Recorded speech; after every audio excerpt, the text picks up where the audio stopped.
Hey you guys, today we're going to talk about slope and graphing. The slope is a measure, sorry about that, slope is a measure of how steep something is. And when you do word problems, instead of saying slope, sometimes they use rate of change, and that indicates they want you to find the slope. Slope can be defined as the change in y over the change in x, or remember the y-axis is the vertical axis and the x-axis is the horizontal axis, so vertical change over horizontal change. Old middle school rise over run, and then the formula y2 minus y1 over x2 minus x1. There are 4 types of slope. Positive slope, and you want to read a line from left to right, so it's going uphill from left to right, so it's a positive slope. This one's going downhill from left to right, so it's a negative slope. If it's a flat horizontal line, it is 0 slope, and if it's a vertical line, it is no slope, and sometimes they say an undefined slope. All right, next we're going to talk about slope-intercept form, or y equals mx plus b. If it's written in function notation, it'll be f of x equals mx plus b. M is your slope, and b is your y-intercept. And remember, your y-intercept is where a line crosses the y-axis.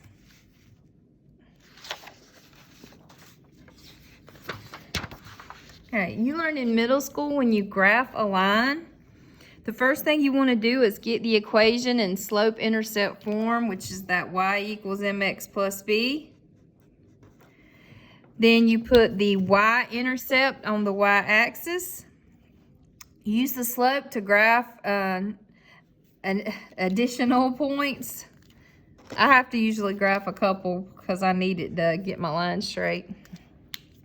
And then you draw a line through the points. Don't forget to put your arrows on the end. There are a couple other forms of linear equations that are in the lesson. Point slope form, which is y minus y1 equals m times x minus x1.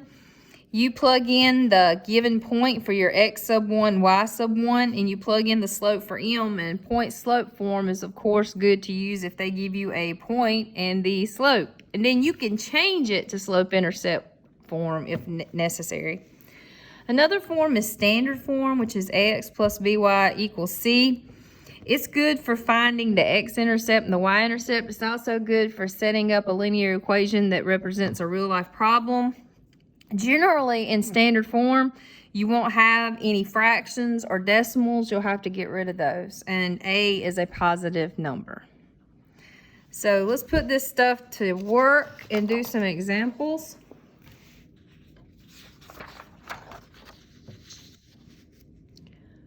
Alrighty, let me see if I can zoom in here. Well, all right, for the first one, it just wants us to look at this graph and identify some characteristics, so let's really focus in there. So what all do we notice? Well, I could look at right here, that's my x-axis, so my x-intercept is 8. So that would be the point 8, 0. And then, maybe zoomed in a little too much here. There we go. Then over here on my y-axis, I can see that the y-intercept is the point over 0 up 100. All right, let's look at the slope. So it's going downhill, so my slope is negative. And real quick, it's easy to see down 100 over 8. So down 100 over 8. We can, of course, reduce that by dividing by 4. So that would be negative 25 halves for the slope. Well, we have the slope and we have the y-intercept.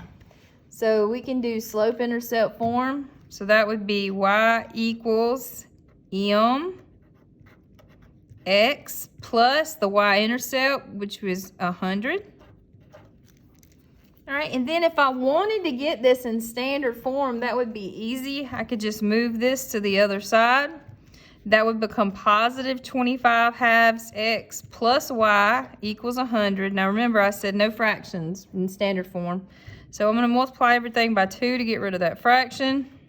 Sorry, my pen is dying. 2's cancel, and we get 25x plus 2y equals 200. So this would be in standard form. And then we have slope-intercept form. We have the slope, the x-intercept, the y-intercept.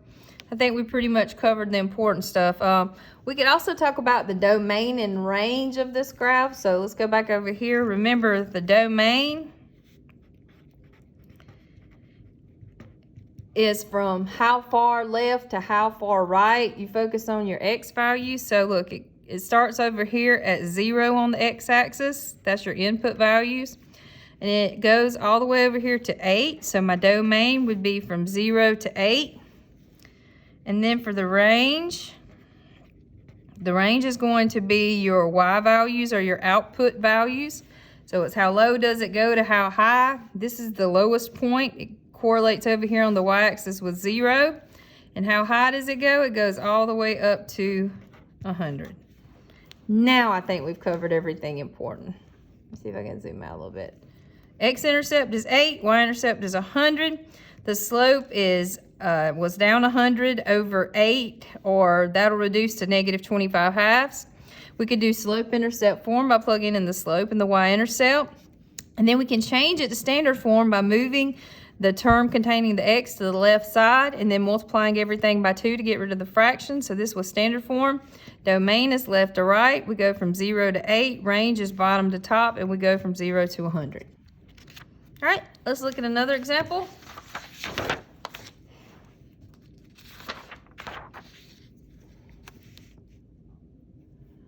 All right, for this one, it says, what is the slope of a line that goes through the point -4, 2 and 8, 5? Now, I really like to use the change formula. So where slope is the change in y over the change in x. So if we look at our y coordinate, y goes from being 2 to 5. So how did it change? It went up 3. So positive 3.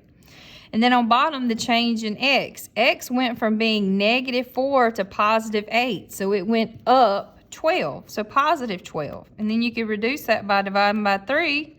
And we get 1/4 as the slope. And now you can, of course, do the formula. We could say slope is equal to y2 minus y1 over x2 minus x1, minus -4.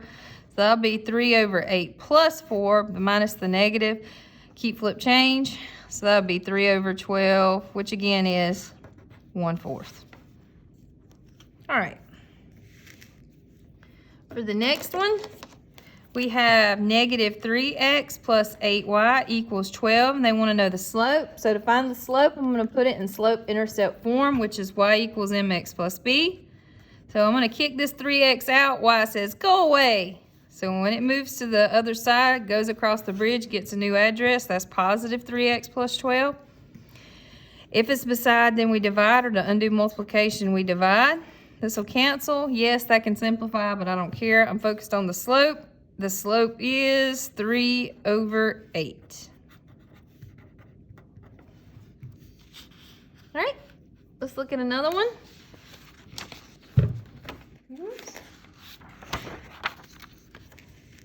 All right, for this one, it's talking about y-intercepts and x-intercepts. We like those that are easy. It says, which line has a y-intercept of 2?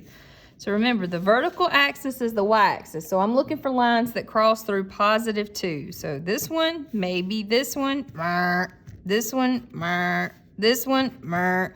Well, geez, I wonder what the answer is. But just to be sure, it says the x-intercept is -3. So here's my y-intercept of 2. I go over here to -3, and lo and behold, it crosses through. So W.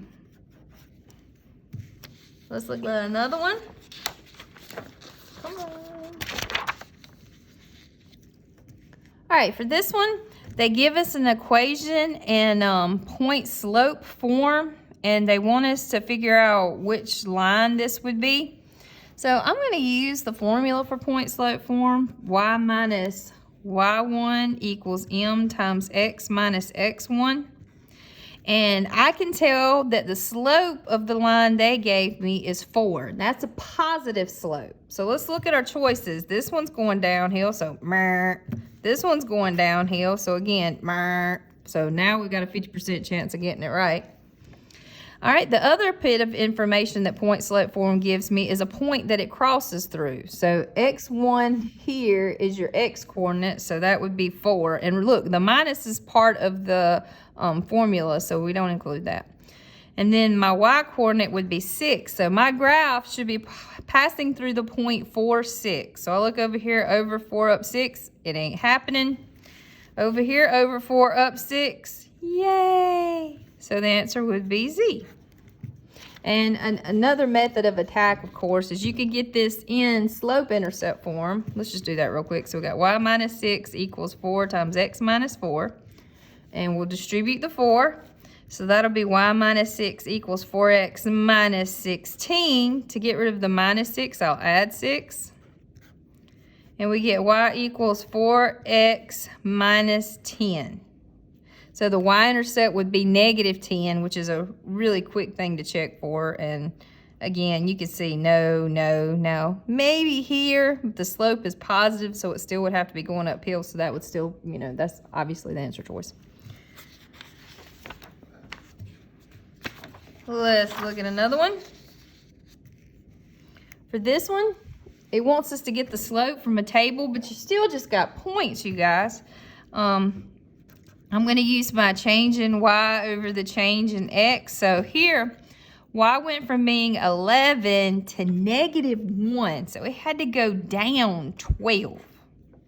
And then my x went from negative 4 to positive 2. So it went up 6. And negative 12 over 6 is negative 2. So the slope is negative 2. And again, if you wanted to use the formula, we could do 11 minus negative 1 over negative 4 minus 2, which would be keep, flip, change, 12 over same sign, add, and keep, and we still get negative 2. It's just a personal preference, whatever you like to do.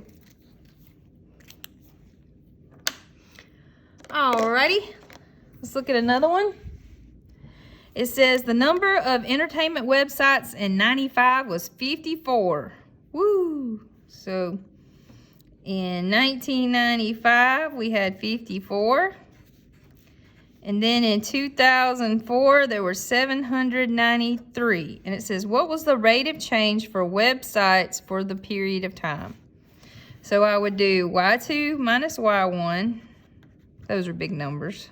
So I'm going to use the formula. So 793 minus 54 over 2004 minus 1995. So let's see, 793 minus 54 would be 739. And 2004 and 1995, when I take the difference, that's 9 years. You want to put that in the calculator, and it comes out to about 82.1, so approximately 82 websites per year. Websites per year. Okay. See, they use that whole rate of change for the slope for this one because it's talking about real life stuff. Let's do another one. All right, they gave us an equation. They want to know what's true about it. And it's got a bunch of points that are supposed to be on here. So I think it's just easy to plug and chug if you don't have a graphing calculator. Now, if you got a graphing calculator, this could be really easy. But all right, so we got y plus 4 equals 4 times x plus 1. So first, I'm going to test the point 1, negative 4. So that's my x, that's my y.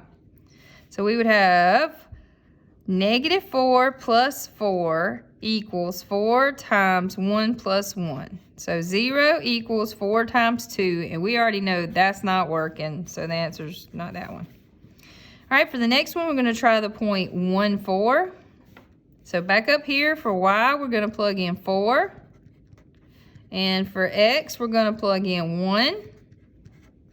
So we get 8 equals 4 times 2, so 8 equals 8. So the first point worked for part B, but we should totally try the other one just to be sure they're not being tricky. So if we try 2, 8, that's my x and my y. So I'll have 8 plus 4 equals 4 times x plus 1 would be 2 plus 1. And 8 plus 4 is 12, and 2 plus 1 is 3, and 4 times 3 is 12. So guess what? That point worked also, so that would be the correct answer.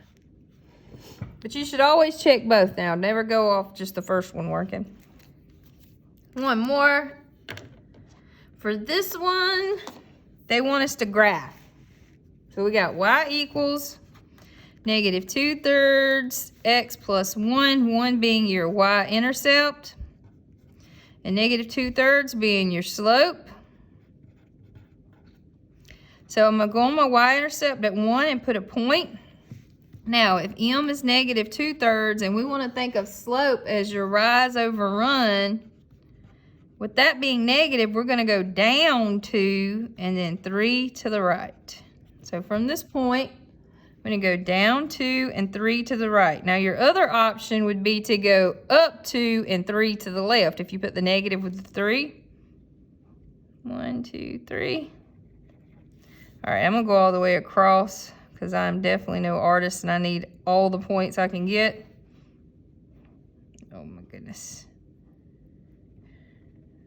1, 2, 1, 2, 3, 1, 2, 1, 2, 3. All right, now I'm going to draw my line. Come on. Oh, yeah, that's pretty good for me.